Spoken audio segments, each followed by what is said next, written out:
আল্লাহ রোজা যদি করতে না পেরেছি তা কি হয়েছে, ইফতার করতে কোনোদিন বাদ দিইনি, ঠিক না বেটি? আল্লাহ বলবে রোজা রাখিস নি, ইফতার করেছিস। তখন বান্দা বলবে আল্লাহকে, শোনে বান্দা আল্লাহকে বলবে, আল্লাহ আপনার নবী তো পৃথিবীতে বলে এসেছিলেন রোজাদারের দুটো খুশি, একটা আল্লাহর দিদার আর ইফতারের সময়। তো রোজা করতে না পারে ইফতার তো করেছি। যাক, তো সেদিন আল্লাহ পাক যদি আমাদের মাফ করে তো মাফ হয়ে যাব, আর নইলে যদি বলেন তুই দাঁড়া তোর ব্যবস্থা হবে, তুই দাঁড়া তোর ব্যবস্থা হবে, ব্যাস হয়ে গেল।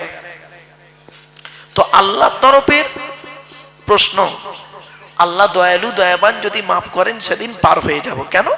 আল্লাহ কোরআনে বলেছেন ইন্নাল্লাহা লা ইয়াগফিরু আন ইউশরাকা বিহি ওয়া ইয়াগফিরু মা দুনা যালিকা লিমান ইয়াশা। আল্লাহ বললেন শিরককারীর গুনাহ আল্লাহ মাফ করবে না। খবরদার বাপেরা, শিরিক করতে যাবেন না, শিরিক হলো কঠিন পাপ, শিরিক করবেন না। আল্লাহর সঙ্গে কোন ব্যক্তি বস্তুর তুলনা করার নাম হলো শিরিক। কিছু বুঝতে পারছেন? খবরদার, যেখানে শিরিকের গন্ধ আছে সেখান থেকে মা বোনেরা সরে আসবেন, শিরিক যেখানে আছে সরে আসবেন, কঠিন পাপ। ওয়া ইয়াগফিরু মা দুনা যালিকা লিমান ইয়াশা, অন্য গুনাহ আল্লাহ মাফ করলে করতে পারেন। তো আল্লাহর তরফের প্রশ্ন, আল্লাহ যদি মাফ করেন সেদিন আমরা পার হয়ে যাব, আল্লাহর তরফ থেকে খালাস হব। ধরা আমরা পড়বো, এখানে যত বসে আছি, দাঁড়িয়ে আছি, জলসা কমিটি, বক্তা, শ্রোতা সব ধরা পড়বো আমরা। বান্দার তরফের প্রশ্ন, বান্দার তরফ থেকে আল্লাহ 10 রকম প্রশ্ন করবে। কটা কটা? এখানে যারা বসে আছেন ভালো করে শুনে নিন এই 10টা প্রশ্ন। আজকের বাড়ি যাবেন, বাড়িতে গিয়ে এই 10টা প্রশ্নের উত্তর খুঁজে বের করবেন। যদি উত্তর খুঁজে পান মনে মনে সকালবেলা উঠে বলবেন ইনশাআল্লাহ আমি জান্নাতি। আর যদি উত্তর না পান মরণ পর্যন্ত এই 10টা প্রশ্নের উত্তর খুঁজে বের করবেন। বলে গেলাম 10টা কি, শোনো। 1 নাম্বার, কিয়ামতের মাঠে প্রথম প্রশ্ন আল্লাহ করবে আমাকে আপনাকে, এদিকে আয়, স্বামী হিসাবে পৃথিবীতে কতটা দায়িত্ব পালন করেছিস বল। কি হিসাবে? এখানে অনেক স্বামী বসে আছেন, স্বামী হিসাবে পৃথিবীতে কতটা দায়িত্ব পালন করেছিস। আল্লাহর নবী বললেন, এই স্বামীরা তোমরা তোমাদের স্ত্রীদের কমসে কম 17টা শিক্ষা দান করিও। কটা কটা? 17টা শিক্ষা দান করিও। বউকে কটা শিক্ষা দিয়েছেন? একটাও তো দেননি। দয়া করে একটু শুনে যান অন্তত। 1 নাম্বার নবী বললেন, এই স্বামীরা তোমরা তোমাদের স্ত্রীদেরকে এই শিক্ষা দান করবে, আসসালামু ক্বাবলাল কালাম। স্বামী স্ত্রী যখন কথাবার্তা বলবে একে অপরকে সালাম দেওয়া নেওয়া করবে, আল্লাহর রহমত, মহব্বত, ভালোবাসা আল্লাহ বাড়িয়ে দেবে। বউকে সালাম দিচ্ছেন না, শালীকে সালাম দিচ্ছে, শালীকে। 2 নম্বরে বলা হলো, এই স্বামীরা তোমরা তোমাদের স্ত্রীদেরকে এই শিক্ষা দান করবে, তারা যেন কোনোদিনই কাবা শরীফের দিকে মুখ করে কোনোদিন থুতু যেন না ফেলে। ও নিজে পান, তেরেঙ্গা, খৈনি, গুটকা খেয়ে কোন দিকে থুতু ফেলে আল্লাহই ভালো জানে। বউকে বলবে কেমন করে। 3 নম্বরে বলা হলো, এই স্বামীরা তোমরা তোমাদের স্ত্রীদেরকে এই শিক্ষা দান করবে, তারা যেন কোনোদিনই কাবা শরীফের দিকে মুখ করে কোনোদিনই পেশাব পায়খানা যেন না ফেরে। ও নিজে কোন দিকে মুখ করে পেশাব পায়খানা ফেরে তার কোনো ঠিক নেই। 4 নম্বরে বলা হলো, তোমরা তোমাদের স্ত্রীদেরকে এই শিক্ষা দান করবে, তারা যেন কোনোদিনই কাবা শরীফের পেছন ফিরে যেন পেশাব পায়খানা যেন না ফেরে। 5 নম্বরে বলা হলো, তোমরা তোমাদের স্ত্রীদেরকে এই শিক্ষা দান করবে, তারা যেন কোনোদিনই গোসলখানায় কোনোদিন পেশাব যেন না ফেরে। কিছু বুঝতে পারছেন? আমার কথা বুঝতে পারছেন তো? বুঝতে না পারলে বলবেন। তারপরে বলা হলো তোমরা তোমাদের স্ত্রীদেরকে এই শিক্ষা দান করবে। মা বোনেরা শুনে নিন, মায়েরা বোনেরা, তোমরা তোমাদের স্ত্রীদেরকে এই শিক্ষা দান করবে তারা যেন কোনোদিন গোসলখানায় উলঙ্গ অবস্থায় গোসল যেন না করে। তারপরে বলা হলো তোমরা তোমাদের স্ত্রীদেরকে এই শিক্ষা দান করবে তারা যেন হাতের চুড়ি, কি বলেন, হাতের চুড়ি তারা যেন কোনোদিন একের বেশি ব্যবহার যেন না করে। এক হাতে একটা চুড়ি পরবে, দু হাতে একটা একটা দুটো চুড়ি পরবে, এক হাতে দুটো তিনটে চারটে চুড়ি পরা নিষেধ। আল্লাহর নবী বললেন, হযরত ওমর বসেছিলেন বাম দিকে, আল্লাহর নবী উমারকে বললেন, উমার তোমার স্ত্রী যদি এক হাতে দুই বা দুইয়ের বেশি চুড়ি পরে, স্ত্রীর চুড়ি ঝুনঝুনি আওয়াজটা পরপুরুষের জন্য হলো হারাম হয়েছে। আমার মা বোনরা, চুড়ি পরবেন এক হাতে একটা, একের বেশি চুড়ি পরবেন না, তবে পড়তে পারেন একমাত্র স্বামী ছাড়া, অন্যের কাছে রূপ দেখাইও না। চলো, এরপরে নবীজি বললেন, এই স্বামীরা তোমরা তোমাদের স্ত্রীদেরকে এই শিক্ষা দেবে তারা যেন কোনোদিন মাথার বালিশ, কি বলেন, মাথার বালিশ তারা যেন কোনোদিন দুটো ব্যবহার যেন না করে। স্বামী একটা বালিশ, স্ত্রী একটা বালিশ, এই রকম দুজনে দুটো বালিশে মাথা রেখে ঘুমাবে না। স্বামী স্ত্রী যখন ঘুমাবে একটি মাত্র লম্বা বালিশে মাথা রেখে ঘুমাবে। স্বামী স্ত্রী যদি এক বালিশে মাথা রেখে ঘুমায়, আল্লাহর রহমত মহব্বত ভালোবাসা আল্লাহ বাড়িয়ে দেবে। এসব তো শোনেননি। চলো, আচ্ছা, এখানে যারা মেয়ের বিয়ে দিয়েছেন তারা শ্বশুর হয়েছেন, ঠিক না বেঠিক? বলুন না, কথা বলুন। যারাই মেয়ের বিয়ে দিয়েছেন তারা শ্বশুর হয়েছেন। আর নবীজি তার মেয়ে ফাতেমাকে হযরতে আলীর সঙ্গে বিয়ে দিয়েছিলেন, তাহলে নবীও একদিকে শ্বশুর হয়েছেন, ঠিক না বেঠিক? তাহলে আপনারাও শ্বশুর, নবীজিও শ্বশুর। চলো, এই দুই শ্বশুরের কতটা পার্থক্য দেখুন, আসমান আর জমিন পার্থক্য। আপনি আপনার মেয়েকে যখন শ্বশুর বাড়ি পাঠিয়েছিলেন, কি কি দিয়ে পাঠিয়েছিলেন, কি কি বলে পাঠিয়েছিলেন? আর নবীজি তার মেয়ে ফাতেমাকে শ্বশুর বাড়ি পাঠিয়েছিলেন, কি কি দিয়েছিলেন আর কি কি বলেছিলেন? দয়া করে একটু শুনে যান। আগে আমাদেরটা বলি। আমরা আমাদের মেয়েদের কি করেছি? খাট, গদি, ড্রেসিং টেবিল, আলমারি, খাটের সঙ্গে দুটো ছোট ছোট মাথার বালিশ আর বিশাল বড় একটা ঠ্যাং বালিশ দিয়েছি ইত্যাদি। আর মেয়েকে, আর নবীজি কি দিয়েছিলেন ফাতেমাকে দেখি, শুনে নিন। মা ফাতেমাকে নবীজি দিয়েছিলেন দুটো জামা, কটা কটা কটা, দুটো জামা, একটা খেজুর পাতার চাটাই, একটা কম্বল, একটা পানির কলসি, একটা জাঁতা, সুবুরি কাটা জাঁতা নয়, গম ভাঙানো জাঁতা। জাঁতা বলিছি বলে অনেকে পান খড়গুলো মনে মনে ভাবছে সুপারি কাটা জাঁতা না। এবারে আসছি, আর কি দিয়েছিলেন? একটা চামড়ার বালিশ, কটা কটা কটা, একটা চামড়ার বালিশ। কেন? স্বামী স্ত্রী এক বালিশে মাথা রেখে ঘুমালে আল্লাহর রহমত মহব্বত ভালোবাসা আল্লাহ বাড়িয়ে দেয়।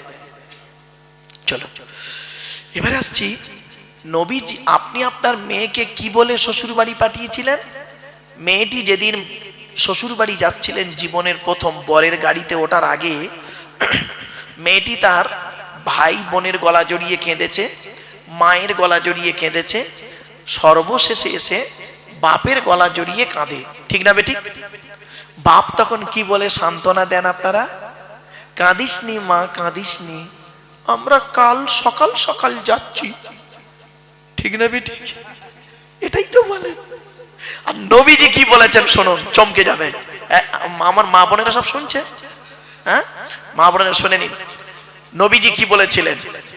নবীজির বেটি ছোট মেয়ে ফাতেমা যখন শ্বশুর বাড়ি যাচ্ছিলেন, আলীর বাড়িতে জীবনের প্রথম যাচ্ছেন, নবীকে ফাতেমা বলছেন, আব্বা জান, আজ আমি শ্বশুর বাড়ি যাচ্ছি, মা তো বেঁচে নেই, আপনি আমার আব্বা, আপনি আমার মা, আজ শ্বশুর বাড়ি যাচ্ছি আব্বা, কিভাবে চলবো আপনি বলে দিন। নবীজি একটা কথা বললেন, মা বোনেরা শুনুন, একটা কথা বললেন, ফতেমা ফতেমা, আলীকে দ্বিতীয়বার ডাকতে যেন না হয়। কি বললো? কি বললো? আলীকে দ্বিতীয়বার ডাকতে যেন না হয়। তার মানে কি? এক ডাকে সাড়া দেবে, এক ডাকে সাড়া দেবে। তো মা ফতেমা বললেন, জি আব্বাজান, আমি স্মরণ রাখবো কথাটা মরণ পর্যন্ত।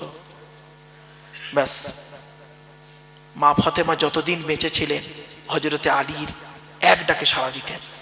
একদিনের একটা ছোট্ট ঘটনা শুনে নিন, চমকে যাবেন। দেখুন, হযরত আলী একদিন নবীজির দরবার থেকে বাড়ি আসছে, অনেক রাত হয়ে গেছে। হাসান হুসাইন বাড়িতে আছে, বাচ্চা বাচ্চা ছেলে।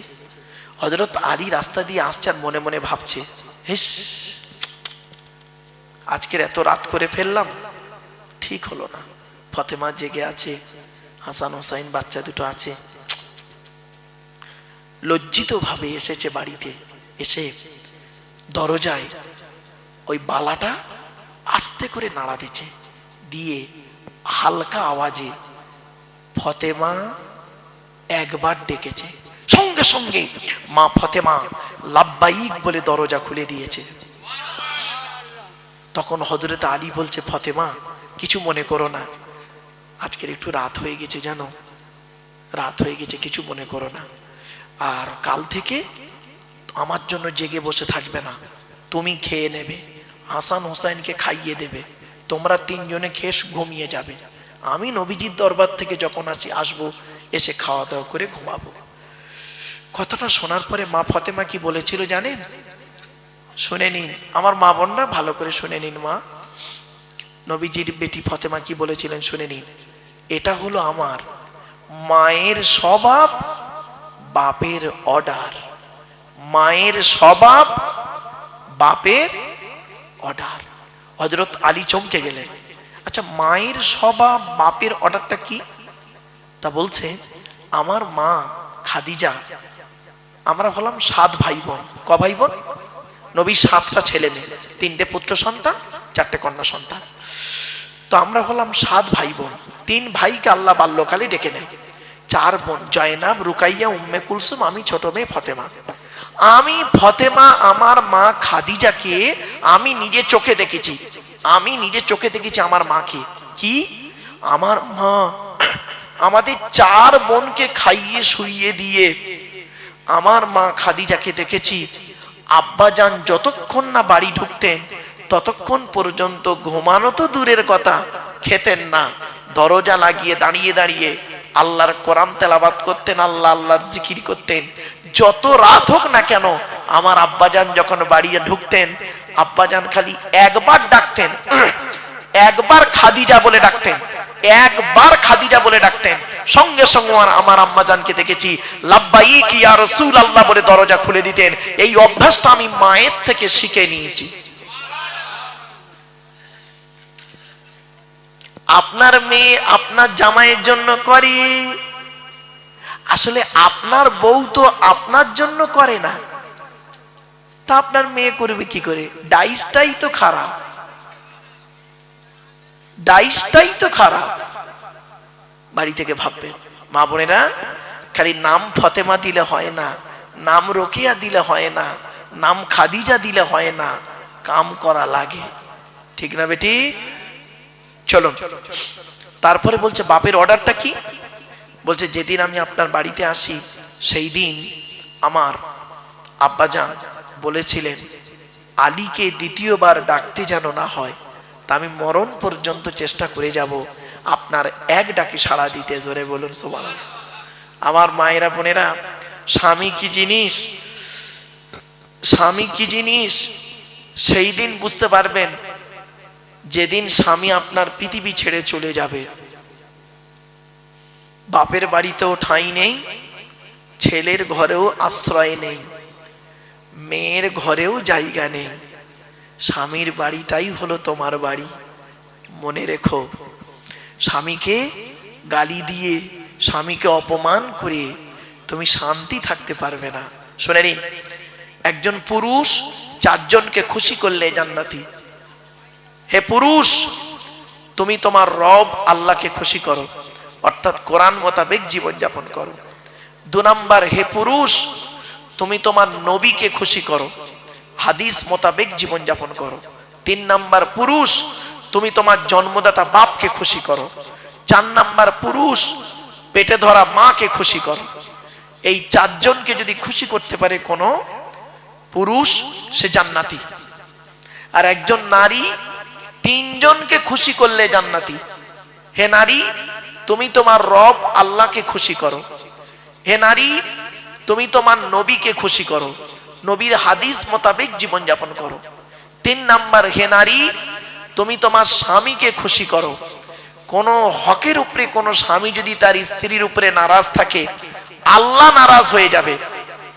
মা বোনেরা বলে যাচ্ছি, শুনে নিন। নবীজি বললেন কয়েক শ্রেণীর নারী হলো জাহান্নামী, নামাজ পড়ে রোজা রেখে কোরআন পড়ে জাহান্নামে যাবে। কয়েক শ্রেণীর নারী কে কে? 1 নাম্বার, ওই নারী পড়ে রোজা রাখে, হজও করেছে, কিন্তু স্বামীর সঙ্গে যখন কথা বলে মেজাজ দিয়ে কথা বলে, ওই নারী নামাজ রোজা ইবাদত কবুল হবে না। 2 নাম্বার হলো ওই নারীর প্রতি আল্লাহর গজব পড়বে যে নারী স্বামীর দুর্নাম বদনাম অন্যের কাছে করে বেড়ায়। 3 নাম্বার হলো ওই নারী যে নারী স্বামী থাকতে অন্য পুরুষের সঙ্গে পরকীয়ায় লিপ্ত হয়। 4 নাম্বার হলো ওই নারী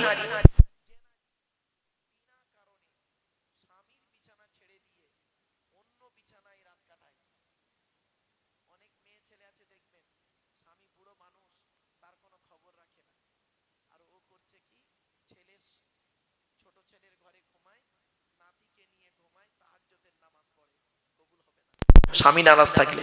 5 নাম্বার ওই নারী যে নারী তার স্বামীর পরিবারের সঙ্গে খারাপ আচরণ করে। স্বামীর পরিবারকে, স্বামীর বাপ, স্বামীর মা, স্বামীর ভাই, স্বামীর বোন। মা বোনদের বলে যাচ্ছি খবরদার, অনেক মেয়ে ছেলে আছে দেখবেন স্বামীকে খুব ভালোবাসে, স্বামীর বাপ ভাইয়ের দেখতে পারে না, স্বামীর মানে ভাই বোনকে দেখতে পারে না। ওর বাপ ভাই এলে দেখবেন আদর আপ্যায়ন খুব হয়, আর স্বামীর বাপ ভাই এলে কোনো গুরুত্ব থাকে না। ওই নারী হলো জাহান্নামী নারী।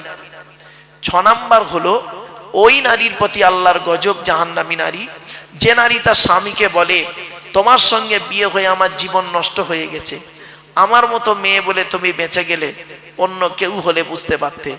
ওই নারীর প্রতি আল্লাহর গজব। বাপেরা বাড়িতে গিয়ে ভাববেন, আমার মা বোনরা এই জিনিস থেকে সরে থাকুন। নারীদের সম্পর্কে বলে গেলাম, শুধু তাই নয়, অনুরোধ করে বলে যাচ্ছি এই কথাগুলো মূল্যায়ন করুন। তাই 1 নাম্বার নবী বললেন কিয়ামতের মাঠে তোমাকে প্রশ্ন করা হবে স্বামী হিসাবে কতটা দায়িত্ব পালন করেছো, স্ত্রীর কতটা হক আদায় করেছো। শুনে রেখে দিন, স্ত্রীর পিতামাতার গালি দেওয়া হারাম। স্ত্রীর পিতামাতাকে, শ্বশুর শাশুড়ির গালি দেওয়া হারাম। এই কোরআনে আছে 250 রকমের হারাম। কত কত কত? 250 রকমের হারাম আছে, আর 250 রকমের হালাল আছে। তার মধ্যে একটা হারাম কি জানেন? স্ত্রীর পিতামাতার গালি দেওয়া। অনেক সময় কি করেছেন আপনি মনে আছে? ঈদের দিনে স্ত্রী খাবার তৈরি করতে একটু দেরি করে ফেলেছে বেচারা, আপনি করলেন কি তাকে ঈদের দিনে মা মাসি তুলে গালাগালি করলেন, মরা বাপটাকে কবর থেকে তুলে আনলেন, মরা মাটাকে কবর থেকে তুলে আনলেন, এনে আপনি গোসল করে নতুন জামা কাপড় পরে আতর সুরমা মেখে ঈদের নামাজ পড়ে ইমাম সাহেবের বুকে বুকে মিলছেন। হ্যাঁ, আপনি ভাবলেন আপনার ঈদের নামাজ কবুল হয়ে গেছে। এত সোজা নয়, এত সোজা নয়, বাড়ি থেকে ভাববেন। এরপরে নবীজি বললেন তোমরা তোমাদের স্ত্রীদের হক আদায় করো। তুমি নামাজ পড়বে, স্ত্রীকে নামাজের তাকিদ দেবে, স্ত্রীকে রাতের বেলা ঘুম থেকে তুলবে। ছোট্ট একটা উদাহরণ দিচ্ছি, আপনাদের এখানে গ্রামে যে মসজিদ আছে, ফজরের নামাজে কম লোক হয় না বেশি লোক হয়? বলুন না, বলুন। কম হয়। দেখবেন এই জলসা কমিটি পেরে যাবে, কালকেই ফজরের নামাজে লোক ভর্তি হয়ে যাবে। এই জলসা কমিটি পারবে একটা কাজ করলে, বলবো জলসা কমিটির লোকেরা যদি বলে মাইকে যে আজ থেকে ফজরের নামাজ পড়ার জন্য যদি কোনো স্ত্রী তার স্বামীকে ফজরের নামাজে যদি তুলে না দেয়, ওই স্বামী যদি দ্বিতীয় কোনো মেয়েকে বিয়ে করে, সমস্ত বিয়ে খরচা জলসা কমিটি দেবে।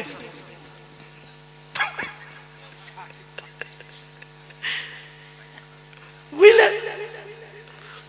মানে ওই স্বামী যদি দ্বিতীয় বিয়ে করে সুন্দরী মেয়েকে, সমস্ত বিয়ে খরচা জলসা কমিটি দেবে।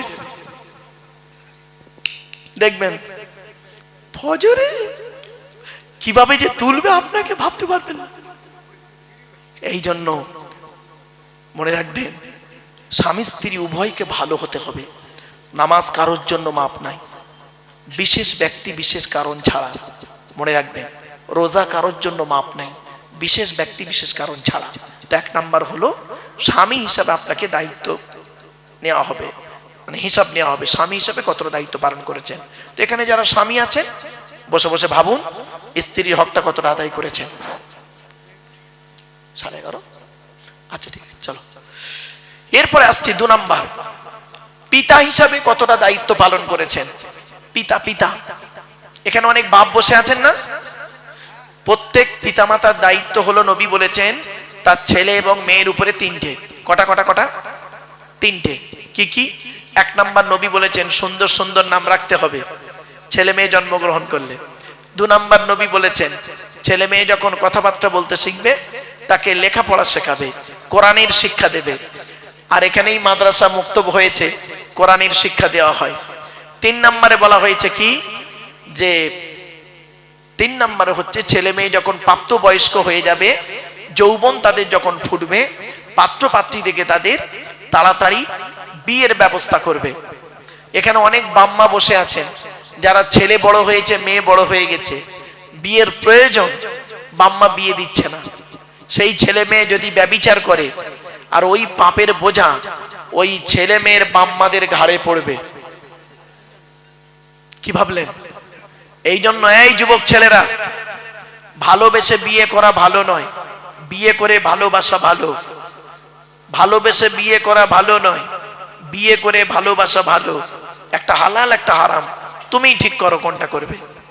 শুধু তাই নয়, বিয়ে করলে আল্লাহ খুশি হয়, শয়তান নারাজ হয়।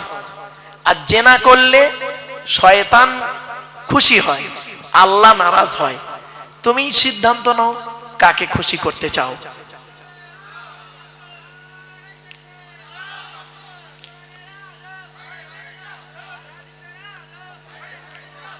আমার বাপেরা, আলহামদুলিল্লাহ, যে বক্তার অপেক্ষায় আপনারা ছিলেন তিনি এসে গেছেন। তার জ্ঞানগর্ভ বক্তব্য আপনারা শুনবেন। আমি আপনাদের কাছে আর কয়েক মিনিট কথা বলবো বাবা, আর কয়েক মিনিটের মধ্যেই তিনি চলে আসবেন। এই 10টা কথা টপ টপ করে শুনে নেন।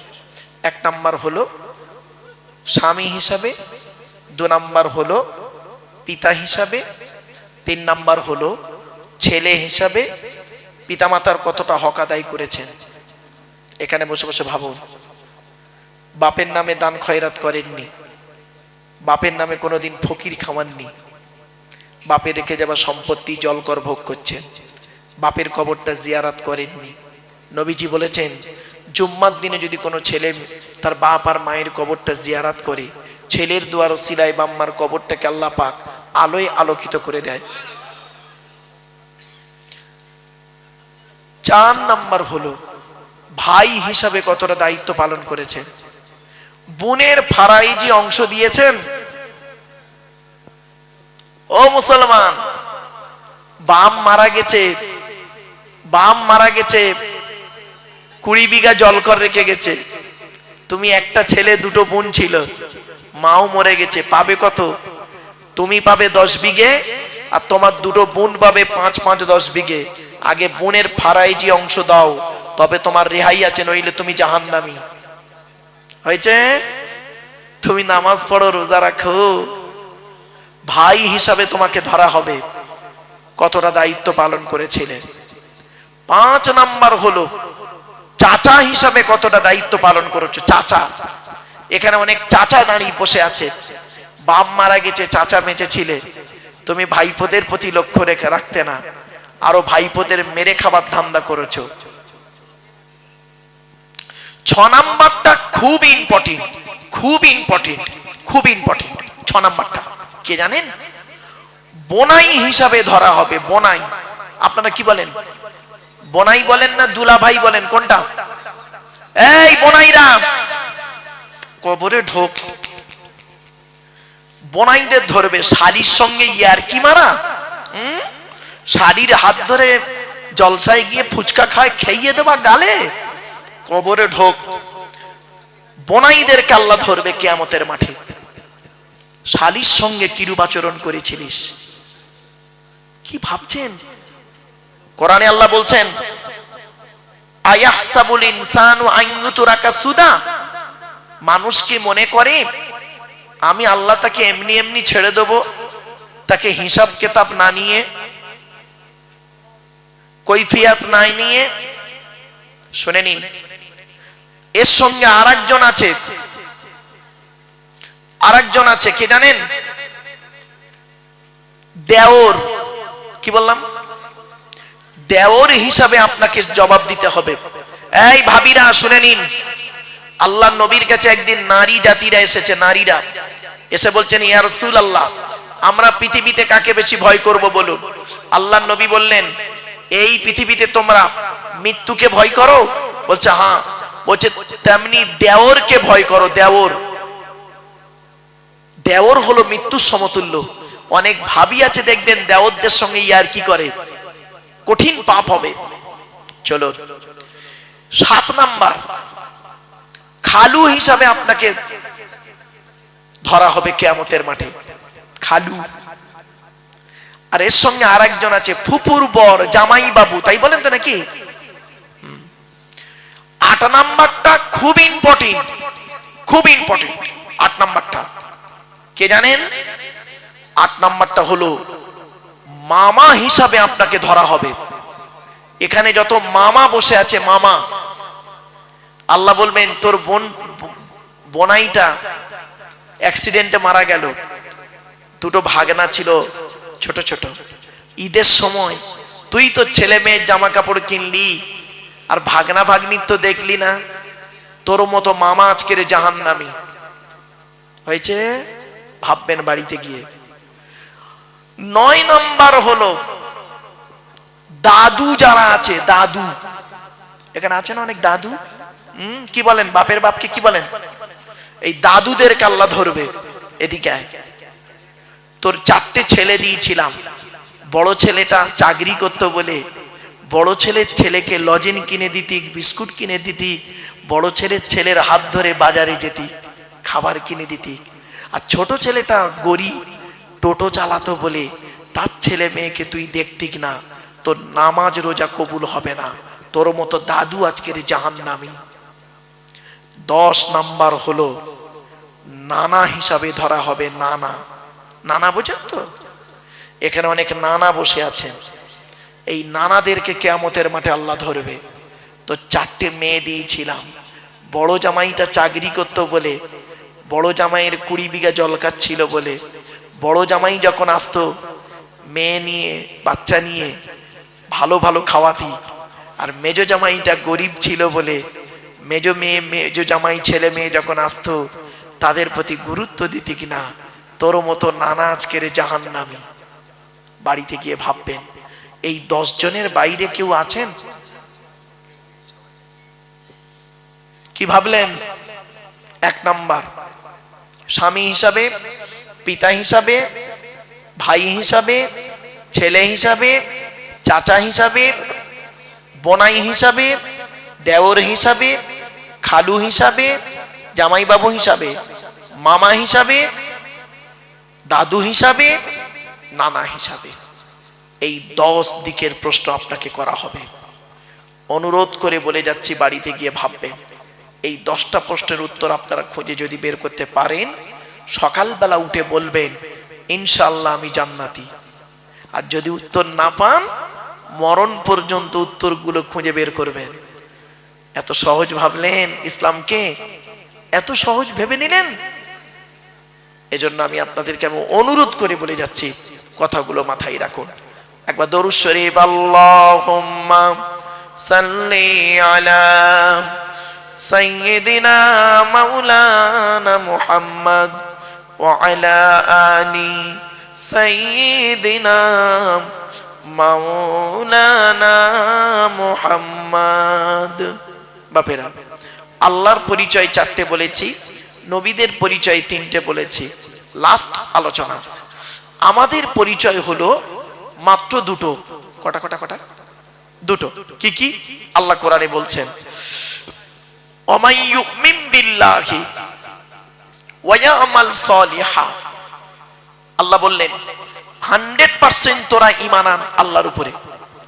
আমাদের বিশ্বাসটা 100% আনবো কার উপরে? আল্লাহর উপরে। খেতে গেলে আল্লাহর নাম, শুতে গেলে আল্লাহর নাম, সব সময় আল্লাহকে সাথে রাখবেন। মনে রাখবেন, এই পৃথিবীতে আপনার স্ত্রী, ছেলে মেয়ে, ভাই বোন, বন্ধু বান্ধব কেউ আপনার আপন নয়, আল্লাহই হলো আপনার আপন। ঠিক না বেঠি? আর আপনার রসুল আপনার আপন, বাকি সব পরগ বাপ, মরে গেলে সব শেষ। মনে রাখবেন। তাই 1 নাম্বার হলো 100% আপনি আল্লাহকে বিশ্বাস করুন, ভরসা করবেন আল্লাহর উপরে, পৃথিবীর কোনো ব্যক্তি বস্তুর উপরে নয়। আল্লাহ পাক কোরআনে বলেছেন, ইজা আযামতা ফাতাওয়াক্কাল আলাল্লাহ। তুমি যখন কোনো কাজ করতে যাবে, পৃথিবীর কোনো ব্যক্তি বস্তুর উপরে ভরসা করবে না। ফাতাওয়াক্কাল আলাল্লাহ, একমাত্র আল্লাহর উপরে ভরসা করবে। ইন্নাল্লাহা ইউহিব্বুল মুতাওয়াক্কিলিন। যারা আল্লাহর উপরে ভরসা করে কাজে নামে, আমি আল্লাহ তাদের অত্যন্ত ভালোবাসি। জোরে বলো। একটা ছোট্ট উদাহরণ দিচ্ছি। একটাই রাস্তা। কটা রাস্তা? একটাই রাস্তা, দুটো দল গেল। একটাই রাস্তা, দুটো দল গেল। প্রথম দলটা রাস্তাটা পার হয়ে গেল, আর দ্বিতীয় দলটা রাস্তায় ডুবে মরে গেল। রাস্তাটার নাম ছিল নদীর মাঝখান। দল দুটোর নাম হলো মুসা নবীর দল, ফেরাউনের দল। মুসা নবীর ভরসাটা রাস্তার উপরে ছিল না, ভরসা ছিল আল্লাহর উপর, পার হয়ে গেল। আর ফেরাউনের ভরসাটা আল্লাহর উপরে ছিল না, রাস্তার উপরে ছিল, সৈন্যদের উপরে ছিল। বেটা ডুবে মরে গেল। বাড়িতে গিয়ে ভাববেন, ভরসাটা আল্লাহর উপরে, ব্যক্তি বস্তুর উপরে নয়। ভরসাটা আল্লাহর উপর রাখুন। এই জলসা কমিটি, জলসা যখনই দেবেন, ভরসা রাখবেন আল্লাহর উপরে। কার মাধ্যমে কোথায় কি হবে আল্লাহ পাক ঠিক করে রেখেছেন। ঠিক না বেটি? অনুরোধ করে বলে যাচ্ছি। 2 নাম্বার, আল্লাহ বললেন ওয়ায়ামাল সালিহা। পৃথিবীতে যতদিন বাঁচবে ভালো ভালো কাজগুলো করবে। লোকের গোঁজা মেরে মেরে বেড়াও না, ভালো ভালো কাজগুলো করবে। মানুষের উপকার করতে না পারলে ক্ষতি করতে যেও না। আল্লাহ ছাড় দেয়, ছেড়ে দেয় না। আল্লাহ ছাড় দেয়, ছেড়ে দেয় না। কথাটা মাথায় রাখুন। আল্লাহ বলছেন, মানা আমিনা সালিহাম মিন যাকারিন আও উনসা ওয়া হুয়া মুমিনুন ফালানুহইয়ান্নাহু হায়াতান তাইয়্যিবা। 14 নম্বর পারা 17 নম্বর পৃষ্ঠার একেবারে 8 নম্বর লাইন, সূরার নাম সূরা নাহাল। আল্লাহ বলেন, যে ব্যক্তি 100% আল্লাহকে বিশ্বাস করবে, ভালো ভালো কাজগুলো করবে, বেটা ছেলে হোক আর মেয়ে ছেলে হোক, ওয়া হুয়া মুমিন, সে হবে মুমিন। ফালানুহইয়ান্নাহু হায়াতান তাইয়্যিবা। পৃথিবীতে আল্লাহ পাক রব্বুল আলামিন শান্তি সম্মানের সহিত জীবন যাপন করাবে। 100% ঈমান আনুন আর ভালো কাজ করুন। এইরকম একজন লোকের নাম বলে যাচ্ছি। ফুরফুরার জমিনে ছিলেন, একেবারে শেষবারে বিদায় নিলেন আমাদের কাছ থেকে মুফতি আজম মেজলা হুজুর পীর কেবলা রহমাতুল্লাহ আলাইহি। কি ভাবলেন? খুব বড় আল্লাহর ওলি ছিলেন, খুব বড় আলেম ছিলেন। ইলমিয়াত, জাহিরি ইলম, বাতিনি ইলম, ইলমে লাদুন্নি, ইলমে মারিফাত আল্লাহ পাক তার মধ্যে দিয়েছিলেন। কি ভাবছেন? এবার আসছে, আল্লাহ বললেন ইন্নাল, এটা দুনিয়াতে হলো, আখিরাতে কি দেবে? ইন্নাল্লাযীনা আমানু ওয়া আমিলুস সালিহাতি কানাত লাহুম জান্নাতুল ফিরদাউসে নুজুলা। 16 নম্বর পারার 3 নম্বর পৃষ্ঠার 12 নম্বর লাইন, সূরার নাম সূরা কাহাফ। নিশ্চয়ই যারা 100% আল্লাহর উপরে ঈমান আনবে, ভালো ভালো কাজগুলো করবে, তাদের ঠিকানা হবে জান্নাতুল ফিরদাউস। দুটো কাজ করুন, আল্লাহর উপরে 100% বিশ্বাস রাখুন, আর পৃথিবীতে ভালো ভালো কাজগুলো করে যান। আপনারা নিশ্চয়ই জানেন কোনটা ভালো কোনটা কালো। খারাপগুলোকে বর্জন করুন, ভালোগুলোকে গ্রহণ করুন। That's all. নামাজ আপনাকে পড়তে হবে, সকলেই জানি, কিন্তু নামাজ পড়ি না, এর জবাব কিন্তু আপনাকে দিতে হবে। যাকাত দিতে হবে এটা জানি, কিন্তু যাকাত দেই না। রোজা রাখতে হবে জানি, কিন্তু রোজা রাখি না, এর জবাব দিতে হবে। এজন্য চোখ দুটো বন্ধ হয়ে গেলে সব শেষ। বাপেরা, আমার পরবর্তী বক্তা এবারে আসবেন। দেখতে দেখতে আপনাদের কাছে 11:30 করে ফেলেছি বাপ।